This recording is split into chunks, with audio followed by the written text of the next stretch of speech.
Hello, today is Monday, June 30th. Welcome to episode 471 of Fault Lines, the National Security Institute's podcast that gets you quickly up to speed 3 times a week on the national security and foreign policy debate shaking up America. I'm NSI Advisory Board member Lester Munson.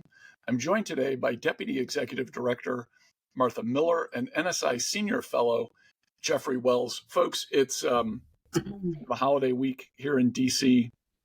4th of July is on Friday. America will be 249 years old. That's pretty good. We will begin our 250th year as a country on Friday. I'm excited. So here on the final day of June on Monday, I think let's take a step back and consider some interesting news out of our geopolitical rival, the People's Republic of China. To wit, several things here that I want to kind of throw out on the table. And I think a lot of people are aware of this. There's been difficult news from China for a few years now. Economic struggles. They have a flooded real estate market, an oversupply of apartments by something like 50 million. There is a population challenge wherein the overall population of China is declining, which means it's getting older. There are not enough young people to push the economy in the way that has happened in the past.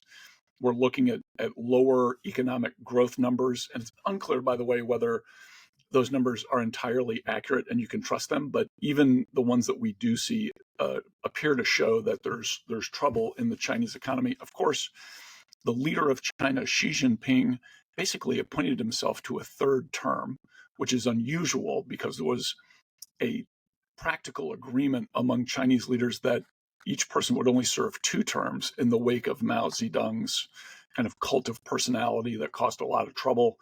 The reform was to continue to rule as the Chinese Communist Party, but share power across different individuals and never for more than 10 years. Xi Jinping is now well beyond 10 years. Now, this was sparked my interest. There was an op-ed in the New York Post, which is always a fun read if you want something slightly different than the mainstream news media, that pointed out several things. In May, Xi Jinping was absent from public view for 2 weeks. There was no regular monthly meeting of the Politburo in May. In the People's Daily, which is kind of the official newspaper of the Chinese Communist Party, there was a 3-day absence of Xi Jinping and other leaders from the front pages. Very unusual. There are articles in Chinese military newspapers that are indirectly critical of Xi Jinping. And then, most interestingly, there have been some purges in the People's Liberation Army, that's the official military of China, of people loyal to Xi Jinping, people that he brought in when he began his rule 12, 13 years ago. There's also some rumors out there that Xi Jinping has health trouble, that he may step down from one of his 3 leadership positions. There are rumors of open letters inside Chinese elites opposing some of Xi Jinping's decisions. Unclear if those things are true, but they were in this article as rumors. So, folks, the question here is, what is going on in China? Is there an actual possible change in leadership coming? By the way, let me make one final point. In this New York Post article, a fellow named Wang Yang was named. It looks like he's coming in as the head of the Chinese Communist Party, kind of named as a potential rival to Xi Jinping's rule. Yang is seen as a reformer, as a little bit more pro-West. What do these changes mean, if anything, Jeffrey? So, it is very interesting, and I'm going to take a unique position here because this one seems a little less obvious to me. Xi's a busy man. He deserves a vacation. It's been a busy and tough year, especially with 3 jobs and with the tariffs. I'm sure that he needed some time away to think about where to go next. But a 2-week vacation at a time when dozens of heads of state were in town, isn't really just a scheduling hiccup. It is a signal that there is some sort of internal faction going on. And whether this absence stems from health issues or a deliberate display of control or this is a quiet palace intrigue, it does highlight the opacity and fragility of top level succession politics in the CCP. What's not unusual is that the CCP has historically used controlled retreats of their leaders, like Mao's Lushan Conference seclusion in 1959, as a testing ground for loyalty and a purging mechanism. And so, as you mentioned, there are purges going on. Perhaps these folks that he brought in were not quite as loyal. Perhaps this is Xi's moment to really see who's on his side during this tough time, this tough economic time, this tough socioeconomic time inside of China. So even if the interesting piece though is even if Xi emerges unscathed after this, and the very fact that rumors could circulate and things could be published so wildly reveals a lingering undercurrent of uncertainty in China. And I think for anyone that's tracking Beijing, we really need to look beyond just the words and look beyond kind of the typical headlines that are coming out of China to see what's happening there, because something unusual is happening. Exactly what, I'm not sure. Martha, welcome your thoughts on this, and let me throw out what could be a bit of a challenge for you. We like to look at everything through our swampy Washington lens. At least I know I do.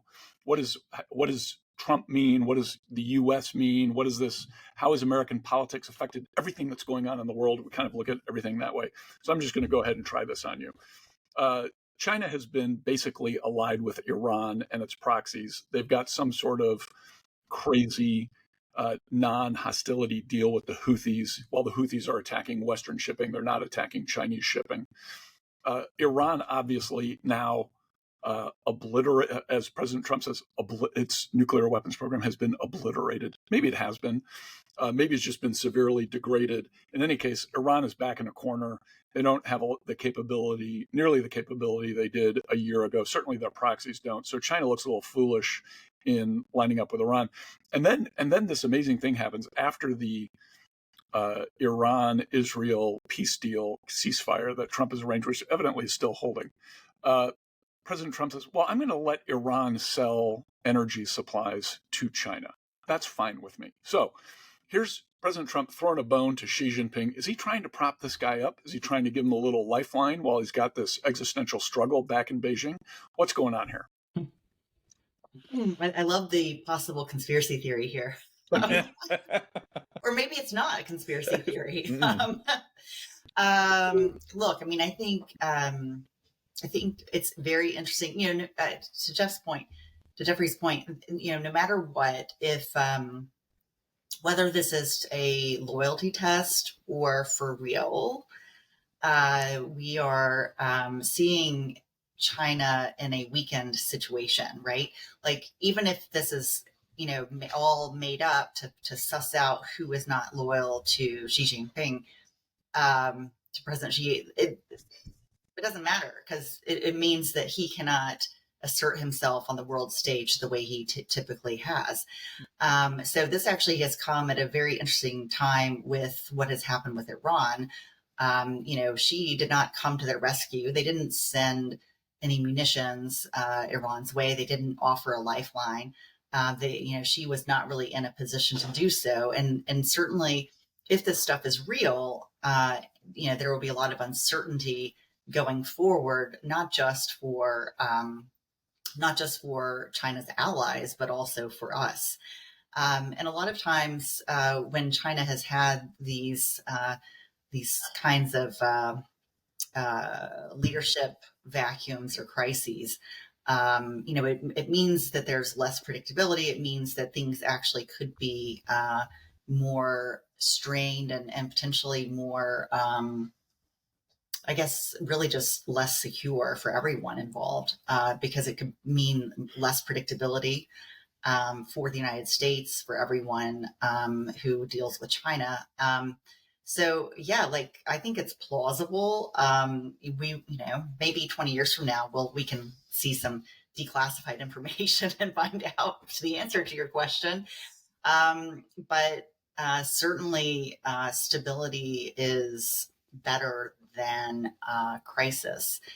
So we'll see. I mean, no matter what, they are in some form of crisis, just given their economic weakness right now. And so I think it'll be interesting to watch this very closely in the coming weeks. I suspect that we'll have another episode on this forthcoming. Let's hope so. For whatever it's worth, my suspicion is this is entirely about the bad economic news coming out of China. They were on a growth pattern for a couple of generations. Now they're hitting the skids on economic growth. That invariably produces political turmoil in a country, and we're seeing it manifest inside the elites of the Chinese Communist Party. And maybe and if this is all true, then there's some pushback against Xi Jinping's power grab from the people who are right next to him in power. The question is going to be, is that satisfactory enough for the Chinese people? Or is this going to reveal even deeper divisions within the society? The coastal elites versus the less well-off interior, which is kind of the traditional Chinese problem. And could you see like a real split between these different economic sectors? All remains to be seen. By the way, folks, we're just asking questions. We don't necessarily know the answer here. We're just taking a look. We're asking some questions. This is all fair game. Okay, that's a wrap. Thanks always to Kelly Crowley, Taylor Lane, Claude Jennings, and the NSI staff for their help in producing today's episode. Join us on Wednesday, July 2nd, for another episode of Fault Lines, the National Security Institute's podcast that gets you smart fast on the national security and foreign policy debate shaking up America. Fault Lines is now on YouTube, so check out our channel for a video of today's episode. If you like what you heard or saw, please be sure to rate, review, and subscribe.